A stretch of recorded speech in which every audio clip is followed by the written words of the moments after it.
Bien, bonjour à tous et à toutes et heureux de se retrouver dans la présence du Seigneur, en présence de sa bonne parole. On a bien chanté, n'est-ce pas? On fait un beau cœur des anges, en fait, je dirais. Important de savoir, est-ce que ça va? Oui. Important de savoir ce qu'on chante, cependant. J'aimerais vous poser une question théologique profonde. Et après, on va distribuer les diplômes, si besoin en est. Le dernier chant que nous avons chanté. Seigneur, à quel autre? C'est pas compliqué, hein, ça vient même de la parole de 9.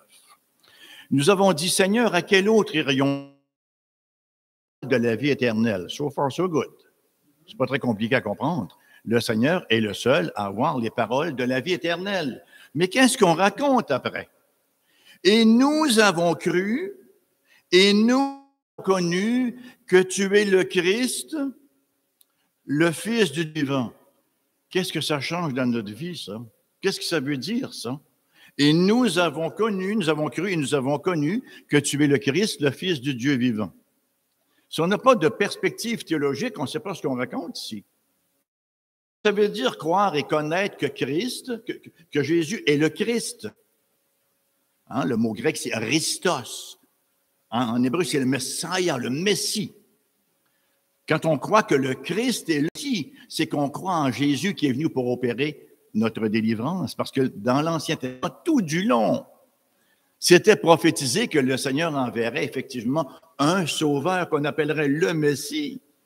Les Juifs l'attendent encore, vous savez, Jérusalem. Hein? On voit ça au mur des lamentations, là, prier pour la venue du Messie, mais on sait qu'il est venu, c'est Jésus lui-même. Alors, nous avons cru, nous avons connu que Jésus est le Messie promis. C'est ce qui fait que nous sommes sauvés, parce que comment sommes-nous sauvés?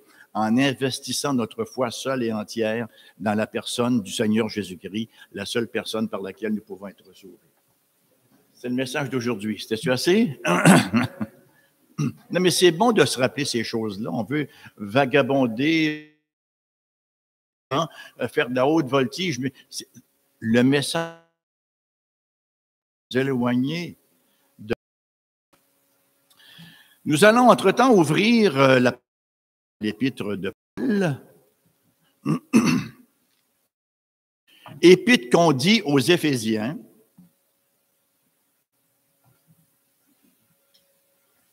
Nous lirons aujourd'hui les versets 7 à 16 du chapitre 4. Chapitre 4, versets 7 à 16. Ça va bien, hein, dans notre cheminement dans l'Épître aux Éphésiens. Ça fait un petit moment qu'on y est dessus, mais on est déjà rendu plus de la moitié au chapitre 4, versets 7 à 16, que je vous lis depuis la Louis II, 1976, 79, dans ce coin-là.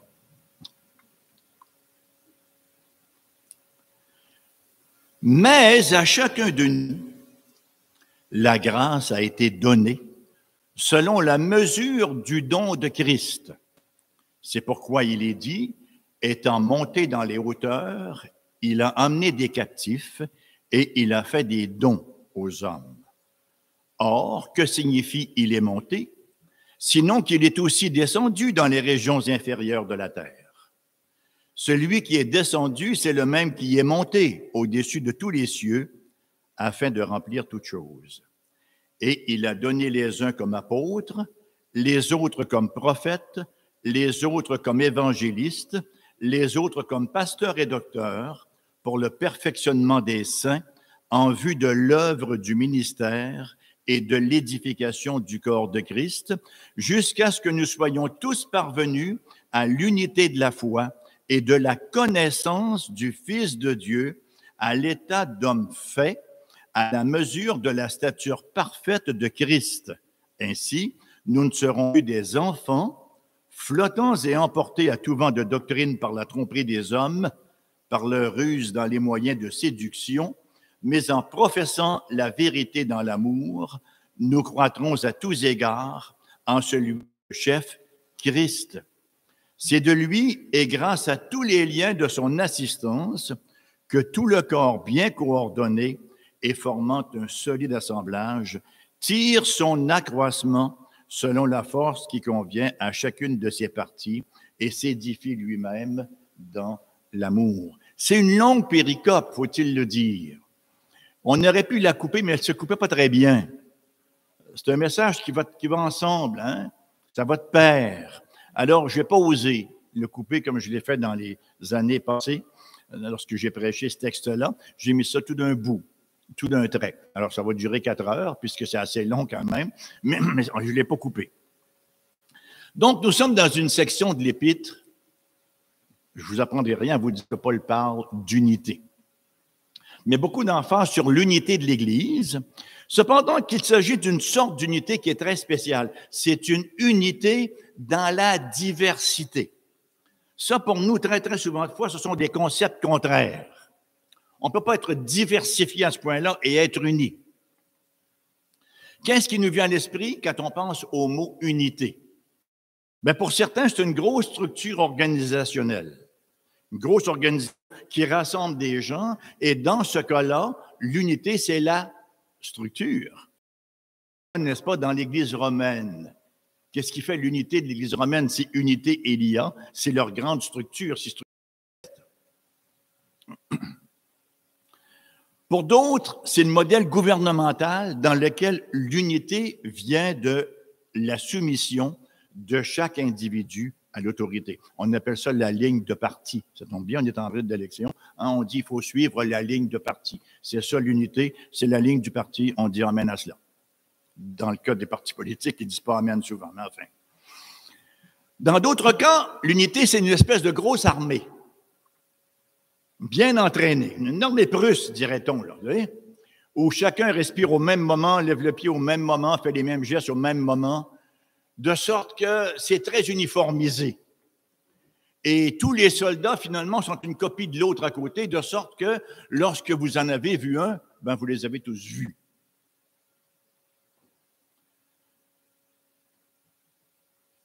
L'unité dont la Bible nous parle ici est de toute autre mouvance. C'est une unité complètement différente. Au verset 4 et 6, on l'a vu, Paul a parlé de cette unité, mais voilà qu'aussitôt, il traite de la diversité au sein de cette unité-là, au verset 7 et au verset 11. Il nous parle des dons et on voit des contrastes entre tous, chacun et les uns les autres. Alors, ce n'est pas uniquement les autres aussi, hein. On trouve la même vérité dans le texte qu'on a lu tout à l'heure, dans 1 Corinthiens 12, Romains 12. On retrouve aussi dans 1 Corinthiens, chapitre 12, versets 4 à 6, il y a diversité de dons, mais le même esprit, diversité de ministères, mais le même Seigneur, diversité d'opérations, mais le même Dieu qui opère tout et en tous. Et au verset 11, après avoir mentionné plusieurs dons, un seul et même esprit opère toutes ces choses, les distribuant à chacun en particulier comme il le veut. Et rappelons-nous ce que nous avons dit tout à l'heure, là. Je trouvais que c'est un très, très beau texte d'ailleurs, que celui qui préside s'attache à sa présidence, que celui qui enseigne s'attache à son enseignement. Alors, on a des dons. Ça ne veut pas dire qu'on est inoculé contre les autres dons ou de faire autre chose, mais notre fonction principale, c'est de nous attacher à notre don. C'est beau la polyvalence, mais elle est également d'unité pour l'Église du Seigneur Jésus-Christ. Une unité qui n'est pas une organisation où tout baigne dans l'huile ou une manufacture d'objets identiques comme GM fait des autos, par exemple. Hein, c'est pas tous les mêmes modèles, petites couleurs un peu différentes, mais à peu près tous les mêmes modèles et ça fonctionne sur le même principe. Mais c'est un corps composé de diverses parties essentielles et qui contribue à sa bonne marche. C'est d'ailleurs cette diversité qui fait le corps. L'image du corps, c'est absolument génial, hein, dans la parole de Dieu. Alors, nous verrons 3 points cet après-midi, si le temps nous le permet. Nous verrons dans un premier temps les dons de la grâce, les versets 7 à 10. Nous verrons les dons et leurs fruits, versets 12 à 16. Et nous verrons, je ne sais pas trop quoi ensuite, mais il y a un 3e point quelque part qu'on verra lorsqu'on y sera rendu. Donc, les dons de la grâce, versets 7 à 10. Je demande votre miséricorde, comme Diane l'a dit tout à l'heure, il y a des jours qui sont moins faciles que d'autres. Hein? Voilà. Paul de dire, nous participons au même corps, nous croyons au même Christ, nous sommes habités par le seul et même esprit, nous avons tous le seul et unique Père céleste, hein? Cependant, chacun a reçu une grâce. C'est bien ce qui nous est dit au verset 7. Mais à chacun de nous, la grâce a été donnée. Que veut dire le mot grâce ici? Il ne nous est pas parlé de la grâce à salut. Le mot grâce veut dire effectivement la grâce synonyme de don. Vous savez que la grâce en grec, c'est le mot charis, le mot don, c'est charisma. Alors le mot grâce qui est employé ici, c'est la grâce qui nous permet d'opérer notre don. Chacun de nous a reçu cette grâce-là d'opérer son don à l'intérieur du corps qu'on appelle l'Église du Seigneur Jésus-Christ. La capacité d'accomplir son service est appelée la grâce donnée à chacun. Et ce sont des dons qui opèrent. De quelle façon? Selon la mesure que Dieu a donnée à chacun. Encore une fois, l'image du corps nous en dit long. On ne vient pas tous au monde pareil, hein? Il y en a qui viennent au monde en santé, il y en a qui viennent au monde malade, il y en a qui viennent au monde plus gros, plus petit, plus brillant, moins brillant, manuel, intellectuel. On est tous différents. L'égalité, là, cette espèce d'égalitarisme qu'on voit chez les communistes, c'est pas pour rien qu'on appelle ça l'utopie. Ça n'existe pas en soi. Nous sommes une diversité comme une humanité, et l'humanité du Christ Jésus, la culture du Christ, qu'est l'Église, elle est faite également dans une diversité. Et c'est triste de constater que ces dons accordés pour la croissance et pour l'unité ont souvent été l'occasion de divisions et de conflits, même de jalousie parfois. On lit dans la première épître de Paul aux Corinthiens, chapitre 1, verset 12, « Moi, je suis de Paul, moi d'Apollos, moi de Céphas et moi de Christ. » Et Christ est-il divisé? Oui. C'est selon le mode, c'est selon le choix du Christ que les dons ont été répartis. Et on est appelé à les apprécier, ces dons-là, tous autant qu'ils sont, et à ne pas faire de scission, de fragmentation à l'intérieur du corps. La diversité n'est pas en vue de la division, bien au contraire, mais de la complémentarité et de l'unité. C'est un peu comme le mariage. Hein? Ruth Graham disait, si vous épousez quelqu'un de pareil comme vous, il y en a un de trop, là. On est supposé se compléter. Hein? On n'est pas des doublons, on se complète. Et au verset 8, Paul illustre cette vérité-là. Il le fait en regardant par la lentille du psaume 68. C'est pour ça que le texte a l'air un peu aride, là. Hein? Il cite le psaume 68, en effet, qui décrit le Seigneur en termes d'un guerrier triomphant. Dans le monde ancien, un général conquérant, lorsqu'il revenait de son combat, se voyait honoré pour ses victoires. Hein? Alors, il défilait dans la capitale du pays dans une longue procession. Il était suivi des gens qu'il avait conquis. Il y avait également des chariots qui étaient remplis du butin dont il s'était emparé. Et vous savez quoi? Parfois, il y avait un esclave qui était assis avec lui à côté. Pas toujours, mais ça arrivait à l'occasion. Et l'esclave disait toujours « homo eis, homo eis ». N'oublie pas que tu n'es qu'un homme, pour ne pas que le gars s'enfle la tête et qu'il finisse par se prendre pour un dieu, comme c'est arrivé dans l'Empire romain plus tard, comme on le sait. Alors, au terme de cette procession-là, là, on distribuait le butin. Mais c'était une grande procession. C'était une de défilé qui pourrait être comparé, là, si vous suivez un peu cela, au défilé de la coupe Stanley, par exemple, ou de la coupe Grey, si vous préférez le football, ou de quelle autre coupe que ça puisse être. Hein? C'est grand, c'est somptueux, il y a de l'enthousiasme, voilà, et il y a beaucoup de gratitude envers le gagnant. Ben, le psaume 68 décrit Dieu un peu dans ces termes-là. Dieu est le puissant guerrier qui a conquis tous ses ennemis et qui revient en triomphe avec ses captifs derrière lui. C'est assez intéressant comment Paul joue avec le texte, parce que nous étions effectivement ses ennemis, mais il nous ramène vers lui. Il a triomphé de nous. On sait que très souvent, dans la parole de Dieu, la question du salut, elle est employée de manière militaire pour que Dieu vienne nous conquérir. Parfois, c'est dit également en termes de séduction, hein, comme dans Jérémie, tu m'as séduit, Seigneur, tu m'as séduit. Mais parfois, c'est en termes militaires où vraiment Dieu vient faire obstacle à notre rébellion et nous amène à lui par toutes sortes de façons, en nous envoyant dans un mur ou dans quelques circonstances qui font en sorte qu'on réalise notre incapacité, qu'on réalise que le péché nous a menti de A à Z et que c'est de la grâce dont nous avons besoin. Alors donc, la victoire sur la mort et la résurrection ont assuré au Christ un grand butin. Et tout ce qu'il a reçu dans sa conquête est dévoilé. L'apôtre voit ici l'accomplissement de ce psaume dans l'ascension et l'exaltation du Seigneur Jésus. Verset 7, 10. « mais à chacun de nous, la grâce a été donnée selon la mesure du don de Christ. C'est pourquoi il est dit, étant monté dans les hauteurs, il a emmené des captifs et il a fait des dons aux hommes. Or, que signifie il est monté, sinon qu'il est descendu dans les régions inférieures de la terre? Celui qui est descendu, c'est le même qui est monté au-dessus de tous les cieux afin de remplir toutes choses. Ce sont des paroles qui ont l'air bien compliquées, mais ça veut simplement dire ceci. Dieu ne peut accepter aucune autre justice que la justice de Dieu.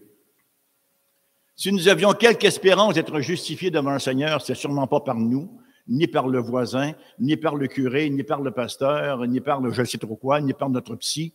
Personne ne pouvait nous apporter cette justification-là. Pour la simple raison que la seule justice que Dieu accepte, c'est une justice parfaite et c'est la justice de Dieu. Alors Dieu s'est dit, je vais l'accomplir moi-même. Je suis le seul qui puisse la satisfaire. C'est pour ça que Dieu s'est fait homme. C'est ça la bonne nouvelle. Jésus-Christ, on a connu qu'il est le Fils de Dieu, qui est tout à fait divin.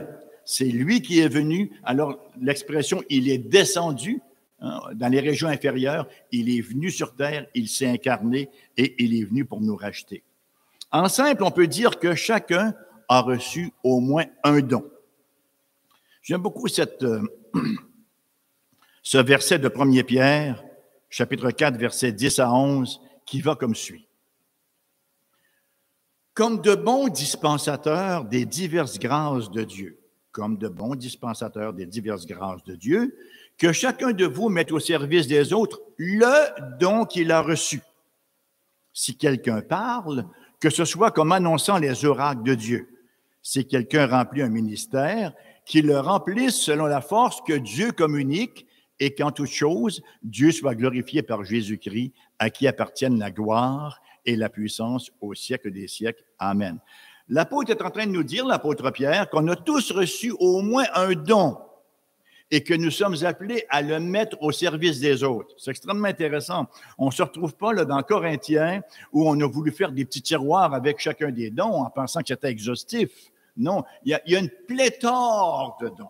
C'est incalculable, le nombre de dons. Pierre dit que ça se situe dans deux sphères particulières, le parler et l'agir. Si quelqu'un parle, que ce soit comme annonçant les oracles de Dieu, et si quelqu'un a le don de faire un service, bien qu'il s'exerce à le faire dans cette perspective-là. Maintenant, puisque nous sommes des gérants, des administrateurs, qu'est-ce qu'on devrait faire? Bien, la réponse est plutôt simple, mais elle est vraiment, passez-moi l'expression, elle est vraiment vraie. Nous devons être et vivre comme de bons dispensateurs. J'attire votre attention sur ce petit mot, comme de bons dispensateurs. Il exprime la manière caractéristique de voir et d'utiliser notre ou nos dons pour le service. En d'autres mots, si nous voulons être de bons dispensateurs, nous devons penser et agir comme il nous est écrit ici. Que nous est-il rapporté au verset 10? Que chacun de vous mette au service des autres le don qu'il a reçu. Non pas qu'il le cache, qu'il le retienne ou qu'attende que les autres le fassent. Non, que chacun de vous mette au service des autres le don qu'il a reçu. Mettre au service des autres, c'est un beau mot, hein? Je vous le dis en grec, vous allez le reconnaître. Diakonéo. Qu'est-ce que ça donne en français? Diacre. On est des diacres les uns pour les autres, parce qu'un diacre, c'est ce que ça veut dire. Un ministre, un serviteur. Hein? Alors, mettre au service des autres, servir les autres, diaconiser les autres. Nous avons ici une mentalité, un esprit qui est complètement aux antipodes de la pensée du monde, qui ne cesse de clamer arrogamment son autonomie, surtout dans la culture actuelle. Quel est le discours du monde? Hein? Je peux faire ce que je veux, comme quelqu'un a déjà affirmé, je suis le possesseur autonome, autodéterminant de tout ce que j'ai à ma possession. Et le grand poète qu'on cite à qui mieux sans trop savoir ce qu'il racontait, je suis le capitaine de mon âme. Oh, maman. Belle place pour aller faire un beau naufrage. Je suis le capitaine de mon âme. Je ne suis pas le capitaine de mon âme. Alors, on dit souvent, c'est à moi, ça me regarde, c'est mon affaire, fourrez-vous pas le nez là-dedans. C'est le discours qu'on a tendance à vouloir tenir assez souvent. Penser de la sorte, c'est mondain. Un bon dispensateur, un administrateur fiable et productif des dons de Dieu voit dans chaque opportunité de sa vie, dans chaque don, une occasion de service. Bel exemple de cela, Lazare et le mauvais riche. On l'appelle souvent le mauvais riche, pauvre garçon. C'est pas parce qu'il était riche qu'il était mauvais. Hein? Dieu lui avait donné de la richesse. Dieu nous donne toutes choses pour que nous en jouissions. Et aussi, il nous donne toutes choses pour qu'on puisse servir, être des diacres pour les autres. Est-ce qu'il était un bon diacre à l'égard de Lazare? Lazare mourait à sa porte, on s'en souviendra. Lazare se plaignait. Lazare espérait même n'avoir que les graines, que les miettes qui tombaient de la table, que les chiens mangeaient. Il n'y avait même pas cela. Alors, la difficulté du mauvais riche, c'est qu'il utilisait ses dons exclusivement pour lui-même. C'est pas qu'il menait une joyeuse vie.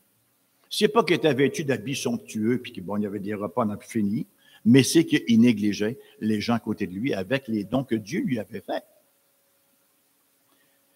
Diamétralement opposé à l'esprit de notre société individualiste, ce concept que je suis un administrateur est un rappel constant que je ne suis pas tout seul dans la maison de Dieu, que je vis avec d'autres et qu'ensemble, nous pourvoyons à nos besoins respectifs aux besoins les uns des autres. On rend grâce au Seigneur pour tout ce que la technologie nous a donné. Mais on sait qu'il y a bien des aspects d'Internet qui nous ont encore éloignés les uns des autres. On a l'impression d'être en communion avec les gens à partir de notre bureau, de notre chambre à coucher, de notre cuisine, parce qu'on est en communion avec Internet, avec Facebook, il y avait des choses du genre. C'est pas de vraie communion, ça.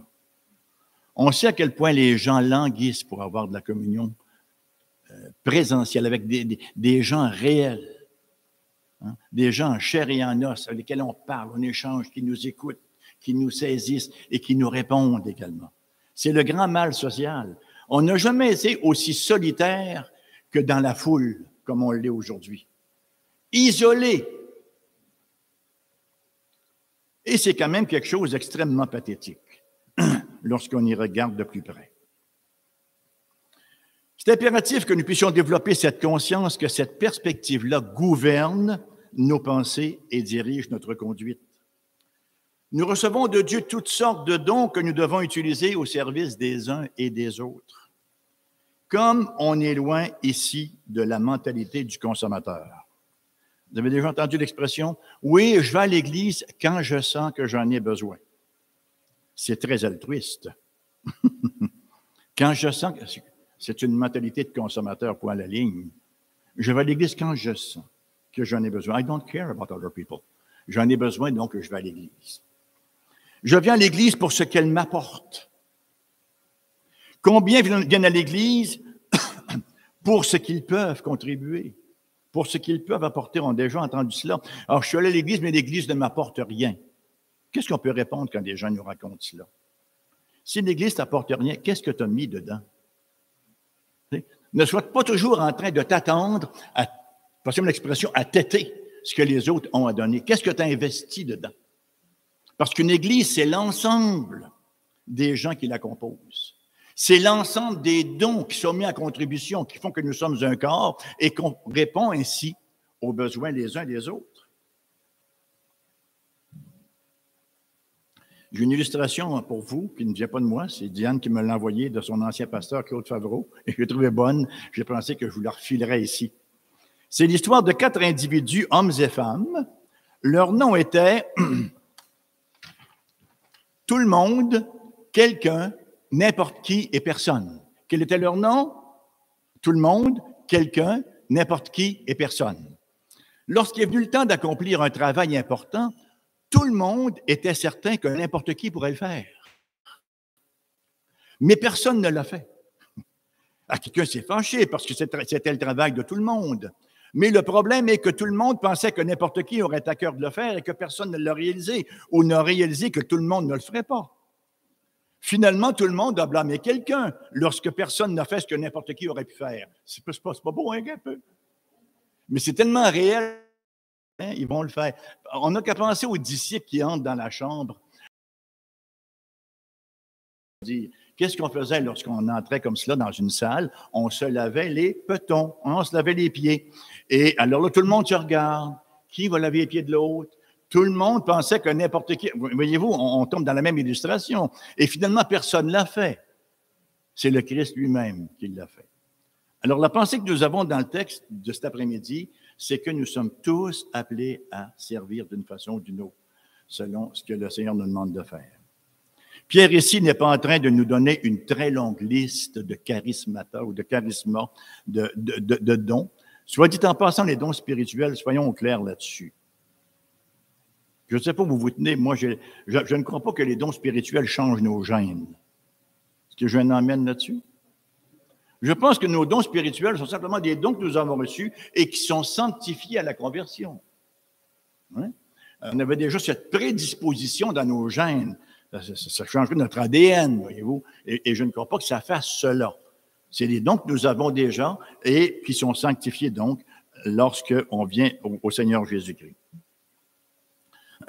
Donc, Pierre nous donne ces dons-là. Il mentionne, comme je le disais, 2 catégories, parler et servir. Ces dons ne sont pas nôtres, nous ne sommes pas autonomes, mais nous sommes administrateurs des dons que Dieu nous a donnés. C'est important de se rappeler comment nous découvrons nos dons.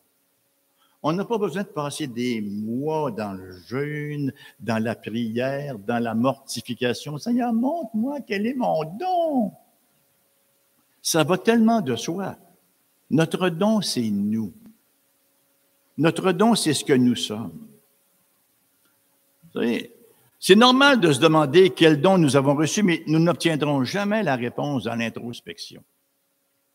Et la grosse tendance aujourd'hui dans notre société de consommation, c'est les anciens vont nous le dire. Les anciens vont nous mettre à l'œuvre.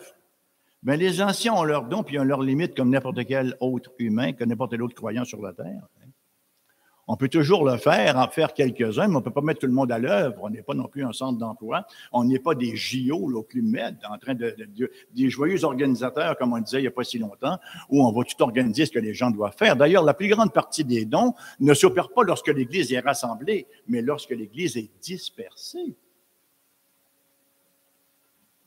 L'Église, ce n'est pas une garderie non plus. Tu sais comment ça fonctionne, les garderies? Les enfants désapprennent complètement comment s'organiser.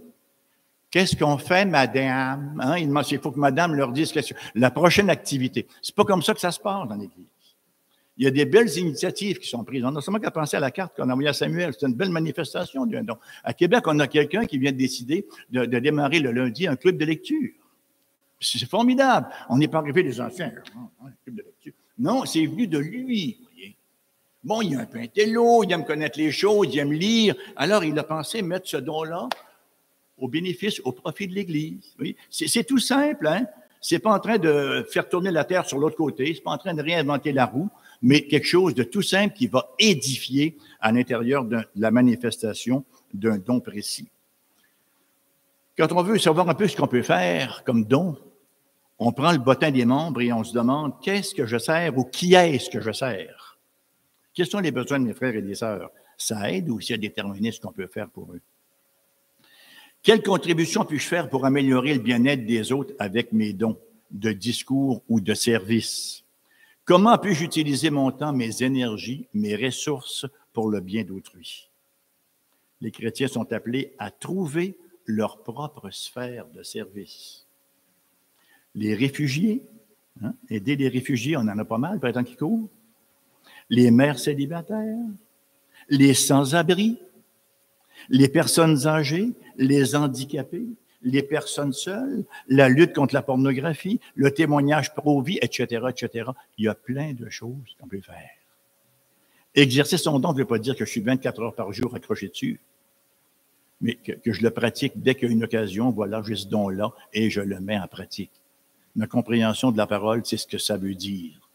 C'est ce que le texte veut nous dire aujourd'hui.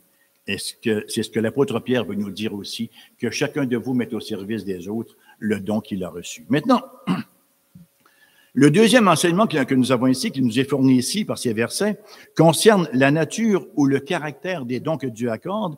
Et il nous est dit en effet qu'il nous faut d'abord mentionner que c'est... Mon Dieu, je suis rendu où? Voilà. Encore mentionné que ce n'est pas une liste exhaustive, et l'apôtre ici y va avec les dons de la parole.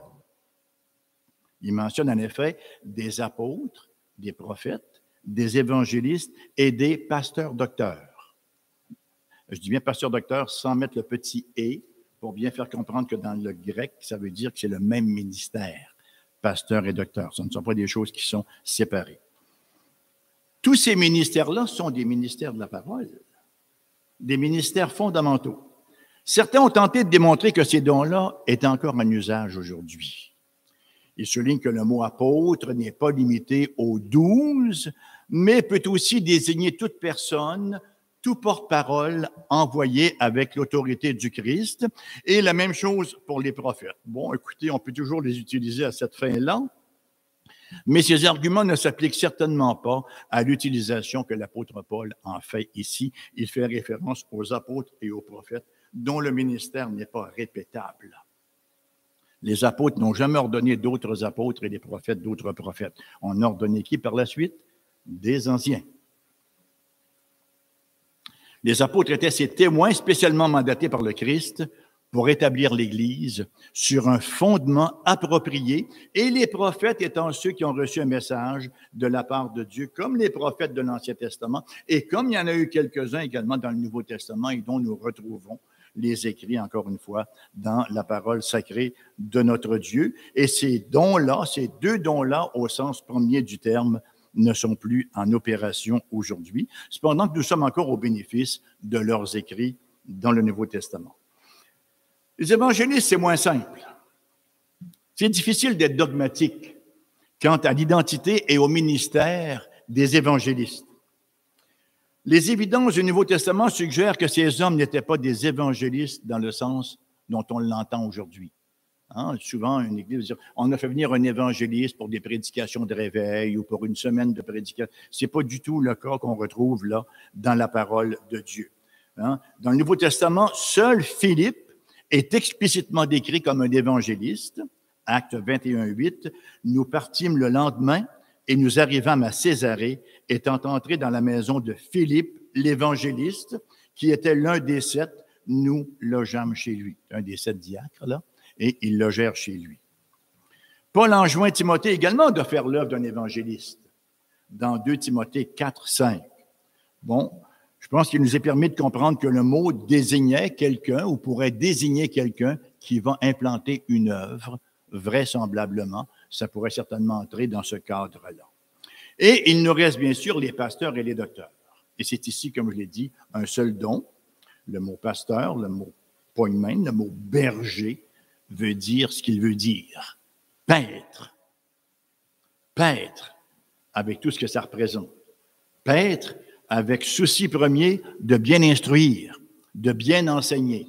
Et ça ne se fait pas toujours à partir de la tribune, hein? Ça se fait par des visites, ça se fait sur une base personnelle, mais comme on le lisait tout à l'heure, que celui qui a le don d'enseignement s'attache à son enseignement.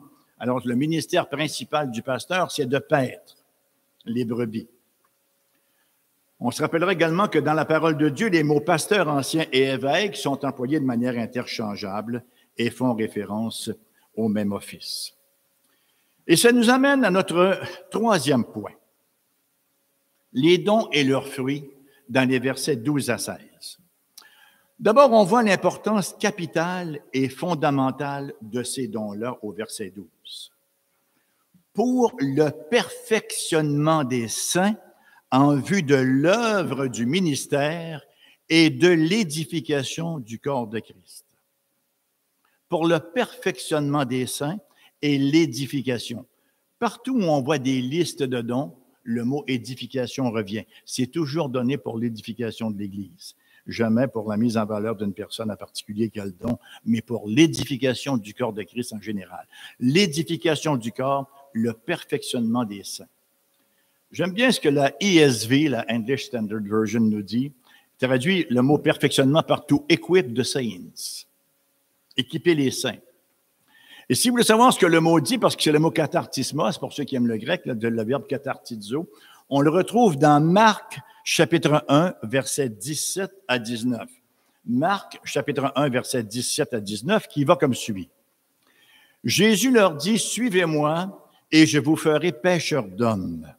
Aussitôt, ils laissèrent leur filet et le suivirent. Étant allé un peu plus loin, Jésus vit Jacques, fils de Zébédée, et Jean, son frère, qui eux aussi étaient dans une barque et réparaient leur filet. Où est le verbe katartizo ici? Réparer les filets. Littéralement, ce que l'apôtre est en train de dire, le perfectionnement des saints, c'est réparer les filets. Nous mettre en ordre afin que nous puissions être des pêcheurs d'hommes. Nous mettre en ordre afin que nous puissions faire correctement l'œuvre qui nous est donnée, qui nous est confiée en tant qu'Église du Seigneur Jésus-Christ sur cette terre. D'aller chercher nos frères, pour reprendre l'expression, Joseph, allez chercher vos frères. Le Pharaon disait, allez chercher vos frères, et ils y allèrent et les ramenèrent. C'est un petit peu la tâche que nous avons comme Église du Seigneur Jésus-Christ. Nous avons une tâche première qui est de nous édifier, et une fois édifiés, nous avons la tâche d'aller chercher nos frères qui sont encore dans le monde. Nous sommes reconnaissants au Seigneur pour tous les dons à son Église. On entend souvent, on se fait critiquer souvent, surtout nous, les ministres un peu, qui avons un peu les fesses serrées à l'occasion, là, qu'on critique les programmes. On n'est pas contre les programmes. Les programmes ont leur place. Il n'y a aucun doute là-dessus. Mais il y a une préséance dans la manifestation des dons de l'Église du Seigneur Jésus-Christ. Et la préséance, c'est le ministère de la parole. On est reconnaissant au Seigneur pour tous les dons à son Église, mais le ministère de la parole demeure fondamental. Le texte ne nous dit pas qu'il a donné les uns comme directeurs de la chorale pour le perfectionnement des saints, ou qu'il a donné les uns comme bons cuisiniers pour les get-together, les rassemblements d'Église. Non, il a donné les 5 dons de la parole. Enfin, il en reste 2 actuels aujourd'hui, les pasteurs et les docteurs, pour le perfectionnement des saints. Et à partir de cette instruction-là, les autres dons vont prendre place, mais jamais au détriment d'eux. Et vous savez, quand on dit là qu'il faut respecter les dons de chacun, que nous sommes un corps, ça a l'air plus simple à dire qu'à faire. Parce que très souvent, les gens qui ont le don de la parole, qui ont le don de proclamer la parole, peuvent être un petit peu négligents des autres dons, en disant « Oh, c'est pas la parole » ou Et les gens qui ont d'autres dons vont dire « Ben, eux autres, c'est la parole, puis c'est sec. » Il faut un très, très grand respect pour chacun des dons en respectant la primauté fondamentale du ministère de la parole de Dieu. Quel est le but de Dieu pour son Église? Sans regarder attentivement à ce passage-là, que diriez-vous si on vous posait la question suivante? Quel est le but de Dieu pour son Église? Certains répondraient bien sûr en termes de mandat missionnaire. L'Église est une vaste armée engagée dans une méga invasion du monde. C'est un petit peu la pensée, par exemple, de l'armée du salut. Il faut aller chercher. C'est très bien d'avoir une belle vision comme celle-là, sauf qu'au niveau de l'édification, il faut bien le dire, il y a peut-être quelques carences, sans vouloir être hyper critique. Alors, pour certains, c'est ça. C'est que nous avons été mis sur terre pour aller chercher les perdus. Et il y a une réalité là-dedans. L'évangélisation occupe une place extrêmement importante dans le ministère de l'Église, mais dire que l'Église est une armée engagée pour aller chercher le monde, oui, ça peut toujours se défendre, mais il faut quand même que ce soit nuancé à certains égards. D'autres pensent davantage en termes d'œuvre sociale, se rappelant que Jésus nous a confié un mandat culturel. C'est vrai aussi. Quand je travaillais à CKVL, il y avait une femme qui n'arrêtait pas de nous dire « Ah, le jour où l'Église arrêtera de dormir entre les pages de la Bible, j'y croirai. » On ne dormait pas nécessairement entre les pages de la Bible, mais on conférait beaucoup d'importance aux pages de la Bible. Mais effectivement, Matthieu 25, versets 31-46, nous parle de nourrir les gens, de les vêtir, d'exercer l'hospitalité, de les soigner et de visiter les prisonniers. Mais c'est pas ça qui contribue au perfectionnement des saints, premièrement. Ça commence par une bonne formation, un bon établissement dans la parole de Dieu. Ça donne la raison d'être, l'essence même de tous les autres ministères qui vont suivre. D'autres encore voient l'Église comme une retraite du monde. Et ils ont l'image d'une forteresse, on est en conflit avec le monde, donc nous nous retirons dans notre forteresse. Bon, ça a donné les monastères. Remarquez qu'il n'y a aucun doute que les motifs et les sentiments intérieurs étaient nobles. Hein, on voulait se retirer du monde. On pense à ceux qui se retiraient dans le désert à l'époque. On pense à ceux là, qui, j'oublie toujours le mot, qui s'installaient sur des poteaux assez élevés là, pour être plus près du ciel. Il y en a qui tombaient en bas et qui mouraient d'ailleurs. C'est quelque chose, vous savez. D'autres qui se martyrisaient eux-mêmes en espérant délivrer la chair et se rendaient compte que vous avez beau la martyriser autant que faire se peut. Le sarcos, c'est dans notre intérieur. C'est pas quelque chose, c'est pas de la viande, ça. Parce que vous enlevez l'âme et la chair, elle va s'écrouler et elle ne pêchera plus jamais.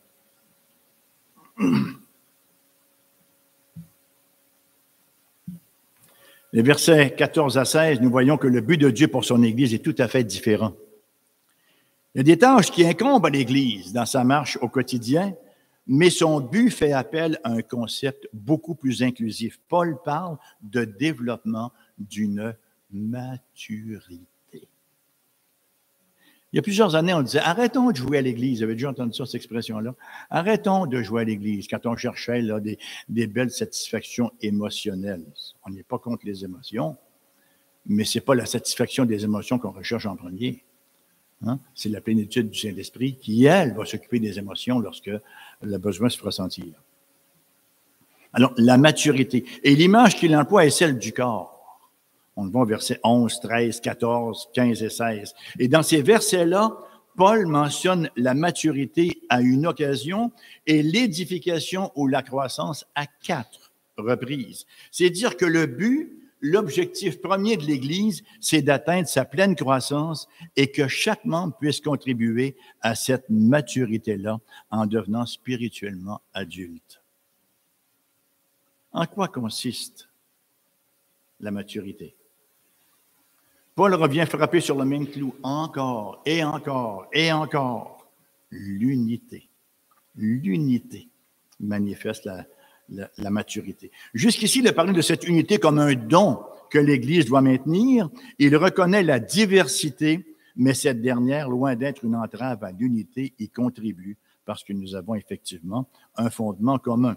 Au verset 13, Paul fait référence à quelque chose de différent.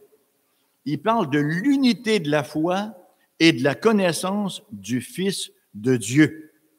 Et ce genre d'unité-là n'existe pas encore, mais c'est une expression de l'atteinte de la maturité à laquelle l'Église aspire.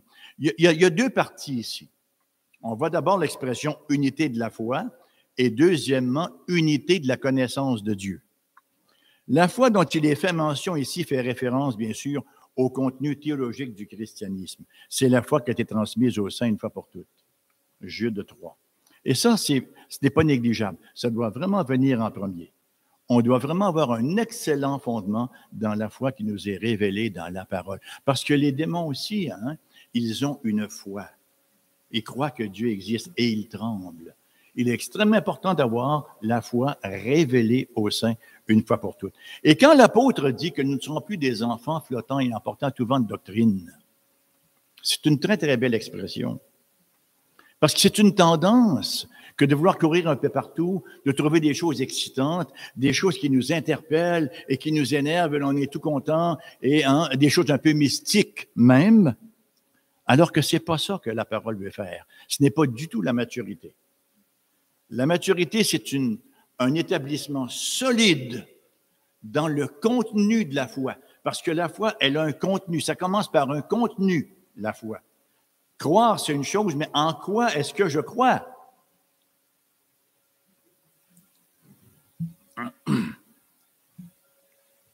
Donc, la connaissance dont il est fait référence ici, c'est le contenu théologique du christianisme. La connaissance du Fils de Dieu, elle, parle de cette connaissance de Jésus qu'on expérimente jour après jour dans notre marche de disciples. C'est notre expérience au quotidien, avec les difficultés qu'on peut rencontrer parfois. On apprend à redécouvrir Jésus là-dedans. Les déserts qu'on traverse, on apprend qu'il y a des richesses dans nos déserts. On pense qu'il n'y a rien là et que c'est uniquement du sable blanc et du soleil brûlant. Mais quand on creuse minimalement, on trouve des richesses énormes. On n'a qu'à penser aux déserts littéraux. On a trouvé des puits de pétrole à n'en plus finir. Vous voyez?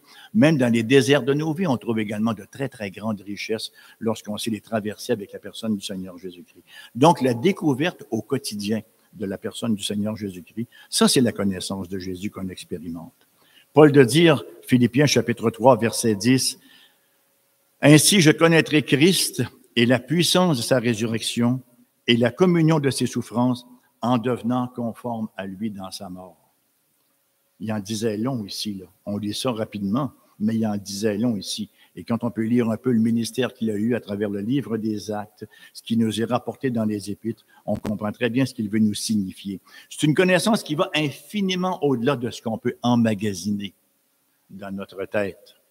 Mais c'est une connaissance qui descend jusqu'au cœur et qui débouche sur une vie d'obéissance, sur une vie de service dans l'amour du Seigneur. Donc, cette double connaissance de la tête et du cœur, c'est la composante de cette maturité vers laquelle l'Église doit tendre. Le deuxième objectif à atteindre, sous le couvert de cette maturité-là, c'est la deuxième partie du verset 13. Qu'est-ce qu'il nous est dit dans la deuxième partie du verset 13? Jusqu'à ce que nous soyons tous parvenus à l'unité de la foi et de la connaissance du Fils de Dieu, à l'état d'homme fait à la mesure de la stature parfaite de Christ. Non seulement devons-nous avoir une connaissance expérientielle du Seigneur Jésus, mais nous devons aussi devenir de plus en plus comme lui par le biais de cette communion. Est-ce que ça nous apparaît quelque chose qui est faisable? Est-ce que le Christ était vraiment un homme? Amen. Il ne peut pas être plus homme que le Christ. Pleinement Dieu, mais pleinement homme. Il était le vrai homme. C'est nous qui ne sommes plus des vrais humains depuis Adam. Hein? Alors, on est appelé à devenir vraiment ce que nous sommes, des vrais êtres humains libres. Vous voyez? Ironiquement, devenir comme le Christ, devenir comme Dieu, en quelque sorte, hein, c'est précisément l'essence de la tentation qui s'est offerte à nos premiers parents en Éden. Satan était parvenu à semer un doute dans leur esprit. Si Dieu était si bon, là, il vous permettrait d'aller manger de cet arbre-là. Il a l'air tellement bon, puis il est tellement beau. Est-ce que ce n'est pas le même discours qui tient encore aujourd'hui? Est-ce que ce n'est pas le même discours qui tient le monde dans le péché, qui le tient misérable, parce qu'il y a toujours une conséquence après? Les petits paradis terrestres temporaires avec leurs serpents.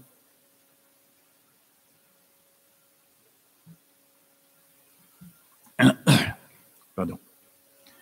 Genèse chapitre 3, verset 5 nous dit, enfin c'est Satan qui parle, « Mais Dieu sait que le jour où vous en mangerez, vos yeux s'ouvriront et que vous serez comme des dieux, connaissant le bien et le mal. » Un mensonge, bien sûr, parce qu'il s'était entraîné Adam et Ève dans la connaissance interdite. Il n'y a pas de liberté dans la connaissance interdite. Ils deviennent plutôt comme Satan, des menteurs. Et c'est bien ici l'ironie avant la chute. Adam et Ève étaient en fait comme Dieu, ils étaient à son image. La merveille de l'Évangile, c'est que l'image originelle, considérablement altérée à la chute, elle est progressivement restaurée alors que les croyants sont transformés de gloire en gloire à l'image du Seigneur Jésus-Christ dans une communion de l'Église avec son chef. Et c'est important que nous puissions réaliser cette réalité-là et que nous puissions grandir dedans et prier pour cela. Le troisième objectif spécifique de l'Église concerne la vérité.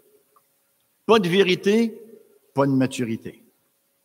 Nous voyons le contraste entre la nature et la conduite des enfants, décrite au verset 14. Des enfants emportés à tout vent de doctrine. Il n'y a pas des vérités à tout vent, il y a une vérité. Et c'est dans cette vérité-là qu'on peut vraiment s'installer, qu'on peut vraiment s'instruire. Et encore une fois, c'est bien de vouloir écouter toutes sortes de choses et de lire toutes sortes de choses, mais il faut vraiment être prudent sur ce que nous lisons et sur ce que nous écoutons. On ne met pas n'importe quoi dans nos oreilles, non plus que dans nos yeux. Ce pas des poubelles, celles-là, hein, où on met tout ce qui a été écrit ou tout ce qui a été produit.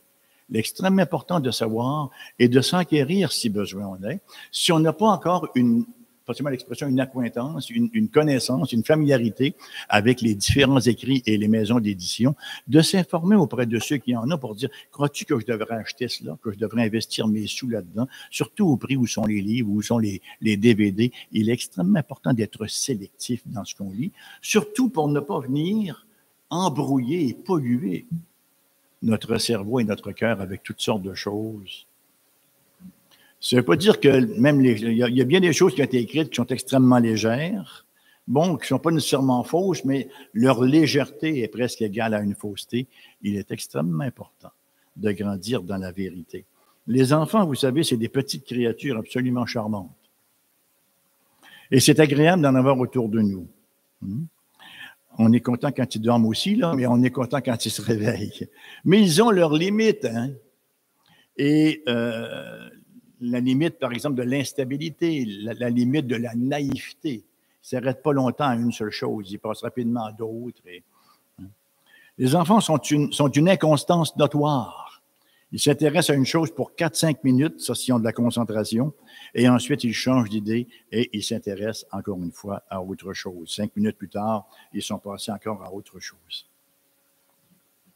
Les enfants peuvent être aussi facilement trompés. C'est tellement pathétique quand on voit les abus d'enfants encore aujourd'hui. La DPJ est débordée. C'est tellement pathétique de voir à quel point on trompe les enfants. D'où l'importance des parents d'inculquer ces principes et de donner une direction à leurs enfants. Vous savez, on peut donner une très bonne direction à nos enfants ou on peut donner ce que nous avons de mieux.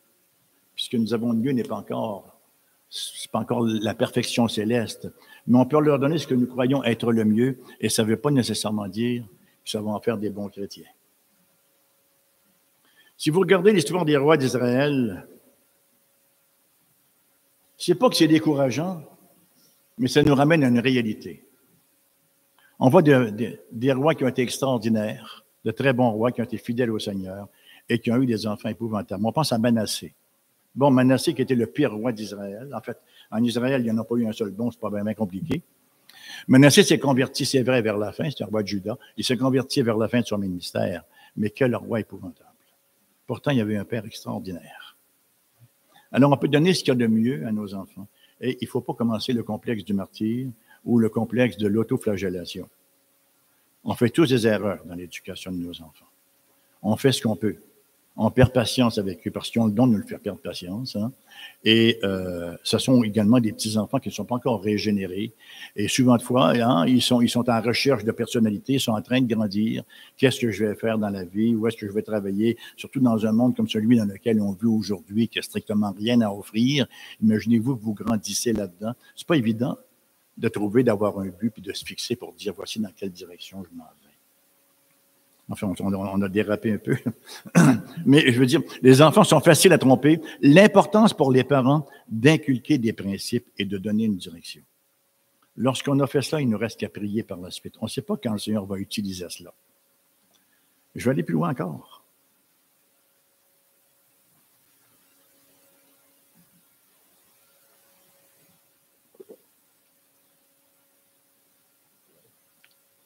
On ne sait pas si le Seigneur va sauver nos enfants.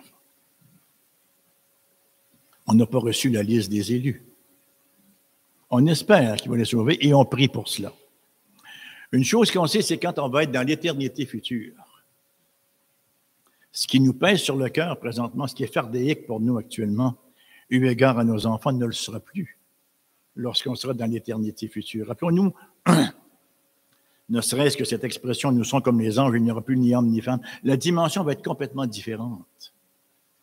Ce sont des ajustements que nous avons pour cette terre présente. Mais le Seigneur a fait en sorte qu'on a un gros fardeau pour nos enfants. On veut qu'ils se comportent bien.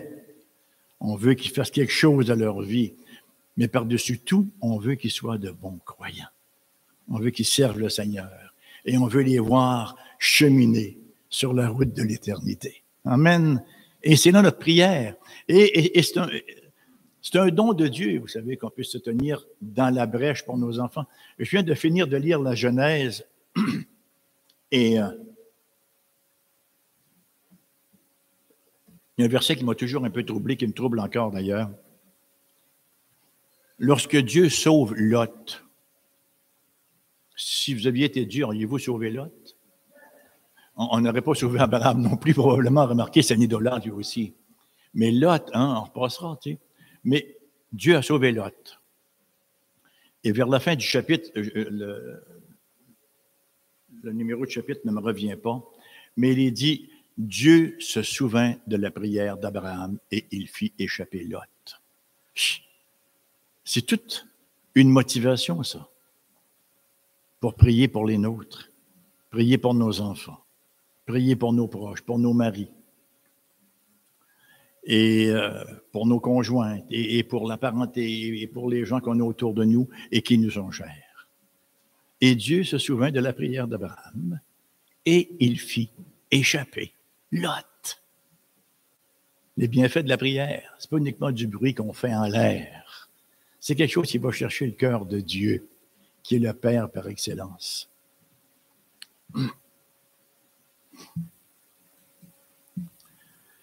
C'est ça l'enfance, hein? Instable, un peu naïf, des petits Peter Pan, à quelque part, qu'on aime bien. Là où les choses deviennent inquiétantes, c'est lorsqu'on retrouve ces mêmes caractéristiques chez les adultes. Ce même tempérament infantile, cette incapacité de fonctionner selon des principes, mais de fonctionner encore sur les émotions, de prendre des décisions émotives, parce qu'on le sait, la culture dans laquelle nous vivons, c'est une culture d'adolescents prolongés. Pas beaucoup de gens qui atteignent le monde adulte aujourd'hui. Hein? On leur donne, vous savez, comment on appelait ça, là, le PLU, le PLU, je ne sais pas quoi, là, Trudeau nous donnait, là, le PCU, pendant quelques temps, ils ne veulent plus retourner travailler. Hein? C'est très facile de nourrir les responsabilités déjà des adultes, et on vit effectivement dans une culture de non-adultes, culture d'enfants, parce qu'on vit dans une culture de facilité. Ça devient une faiblesse de caractère lorsque des adultes sont incapables d'opérer sur des principes théologiques, mais opèrent encore sur leurs principes émotifs. C'est encore plus triste de constater ces marques d'immaturité, même chez les chrétiens. Ça hypothèque sérieusement une Église, vous savez, que d'avoir des chrétiens qui fonctionnent exclusivement sur leurs émotions. On peut comprendre au début de leur vie chrétienne, et on peut comprendre que Dieu, dans sa bonté, au tout début, nous dirige par nos émotions. On pourrait tous raconter des expériences phénoménales qui nous sont arrivées, parce que le Seigneur savait qu'on n'avait pas beaucoup de connaissances, et il opérait sur une autre base. Mais on ne peut pas en rester là. Une chaîne n'est jamais plus forte que le plus faible de ses maillons. Alors, on a besoin de grandir dans la connaissance empirique, la connaissance expérientielle du Seigneur Jésus-Christ. C'est pourquoi Paul met tellement d'emphase initialement sur les dons d'enseignement de la parole. Et quand on parle d'enseignement de la parole, on parle d'enseignement pratique. Il est parlé d'expérimenter le Christ. Il n'est pas uniquement parlé de remplir des têtes et de faire des grandes thèses académiques qui n'en finissent plus, mais de donner profondément les vérités qui nous ont été révélées afin de faire des adultes et d'amener les gens à la maturité, afin qu'ils ne soient plus ces enfants flottants et apportant tout vent de doctrine. Le danger de l'Église contemporaine, c'est de négliger cet aspect fondamental, incontournable, d'une marche chrétienne en maturité progressive. C'est bien d'avoir des programmes, d'avoir de la musique, d'avoir du social, d'avoir du spectaculaire, d'avoir même un peu de mysticisme. Mais attention, un chrétien, c'est quelqu'un qui pense et qui agit théologiquement, de sorte qu'une absence de théologie ou une mauvaise théologie va conduire effectivement là où il ne faut pas.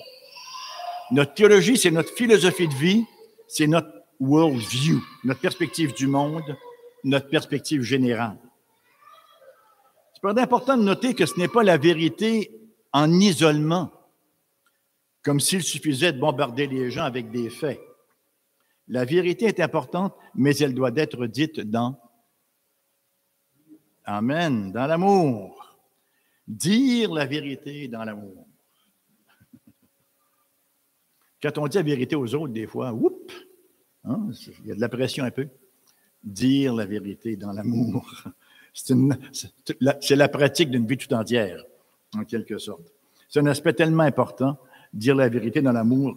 C'est un aspect tellement important de notre ressemblance au Christ Jésus.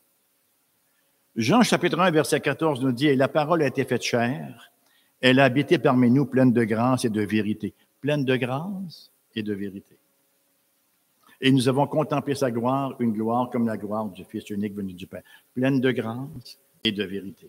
Pleine de vérité, pleine de grâce. La vérité dans l'amour dans la vérité. Lorsque Jésus prie pour son Église, dans la prière dite sacerdotale de Jean 17, il fait mention de 6 éléments. Il parle de la joie, de la sainteté, de la vérité, de la mission, de l'unité et de l'amour. Je ne vous demanderai pas de les répéter. Chacun de ces éléments est important, mais ce qui est frappant, c'est l'impact de l'amour sur chacun d'eux. Enlevez l'amour de la joie, et qu'est-ce qui vous reste? L'hédonisme. Le monde vit dans l'hédonisme. Un hédonisme de bas étage. Une poursuite du plaisir comme une fin en soi. Une joie tordue, tarée. Enlevez l'amour de la sanctification, qu'est-ce qui reste? Une justice propre. Un pharisaïsme qui a conduit les gens à l'époque à crucifier Jésus. Non pas qu'il manquait de rectitude face à leur compréhension de la parole, bien au contraire. Dieu a donné 10 commandements, il y en avait 633 autres. Hein? Mais ça les a quand même amenés à crucifier le Seigneur Jésus-Christ. Enlever l'amour de la vérité et il reste une orthodoxie amère qui sent le renfermer. Ça sent pas bon le renfermer, hein? La vérité demeure, mais perd tout son attrait par son manque de vie. Permettez de conclure là-dessus. Nous sommes des administrateurs, nous sommes des serviteurs, nous sommes des douloi, nous sommes des esclaves dans la maison de Dieu. Nous ne sommes pas des agents libres. Il n'y a personne qui est un agent libre. Même les plus revendicateurs de leur liberté sont les plus esclaves. Esclaves d'eux-mêmes, esclaves de leur passion, esclaves de toutes sortes de choses. Nous devons gérer de manière responsable, sage et productive les dons que le maître de la moisson nous a confiés. Nous vivons dans la maison de Dieu. Quand quelqu'un vient chez vous, qu'est-ce qu'il fait? Vous lui dites, fais comme chez vous. Et là, il est très bien, il enlève ses souliers, il met ses pieds sur la table du salon, il fouille dans votre frigo. Non, il n'est quand même pas chez lui. Il est dans la maison d'un autre. Nous sommes dans la maison de Dieu, vous voyez. Cette terre que Dieu a créée, cette création qu'il a faite et qu'il a si merveilleusement terminée et établie, c'est la maison qu'il a dessinée pour nous, qu'il a désignée pour nous, les êtres humains. Nous sommes chez Dieu. Et nous sommes là pour notre bien et nous sommes là pour le glorifier. Conséquemment, nous vivons selon les règles de Dieu. Nous ne sommes pas seuls dans cette maison, mais nous vivons avec d'autres. Pierre décrit les croyants en termes de frères, pierres vivantes, et ici au verset 10, les uns les autres. Les images bibliques de l'Église sont fort éloquentes. Le peuple de Dieu, le corps du Christ, tous les membres de mon corps sont complémentaires et contributifs. Tous les membres de mon corps le sont, le temple du Saint-Esprit. La partie la plus importante de notre vie comme chrétien est liée à ceux de la même maison que nous. Pratiquer le bien envers tous, mais dans Galates, surtout envers les frères à la foi. Il y a une priorité. Hein? Il y a une priorité. Les ignorer, vivre comme s'ils n'étaient pas là, serait un triste signe qu'on ne connaît pas le Maître.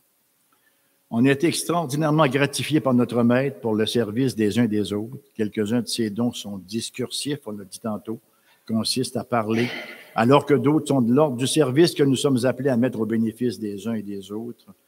Nous sommes des canaux de provision mutuelle. Nous sommes des canaux de provision mutuelle, comme une famille. Hein? C'est vrai que dans une famille, normalement, dans une famille, on dit il y a un père, il y a une mère et il y a des enfants. Et là, il y a le père qui est supposé être l'autorité de la famille, il y a la maman qui est à ses côtés, puis il y a les enfants. Mais ce n'est pas une hiérarchie. C'est un mécanisme de provision mutuelle. Le père avec ses dons, la mère avec ses dons et les enfants avec leurs dons. Et chacun fait sa contribution dans la famille. Le père est là pour sécuriser son épouse à côté de lui. On ne sait pas toujours comment faire ça parce qu'on est tous en apprentissage. Hein? mais c'est notre rôle. Et Dieu nous a donné ce qu'il faut pour cela. Il nous a rendus cartésiens, nous les hommes, on est supposé l'être minimalement, hein, pour qu'on puisse prendre des bonnes décisions, des décisions bien analysées qui devraient contribuer au bien-être de l'entreprise familiale. En même temps qu'il nous a donné aussi une épouse qui fait une très, très belle contribution avec ce qu'il lui a donné à elle et ses intuitions et sa sensibilité et ses capacités de venir nous éclairer pour qu'on prenne nos décisions. Alors, voyez, on s'interéclaire mutuellement et on prend soin également des enfants et on pourrait continuer comme ça à l'infini, de sorte que le père, la mère et les enfants, c'est pas le père, la mère et les enfants. C'est pas une hiérarchie gouvernementale, non. Nous sommes dans une famille, effectivement, des canaux où on pourvoit mutuellement au bien les uns des autres. Puisse notre Dieu, dans sa grâce infinie, nous donner d'être fidèles à son service et à celui de son Église, et à lui soit la gloire maintenant et pour toute l'éternité. Amen. Nous allons, si vous le voulez, prendre peut-être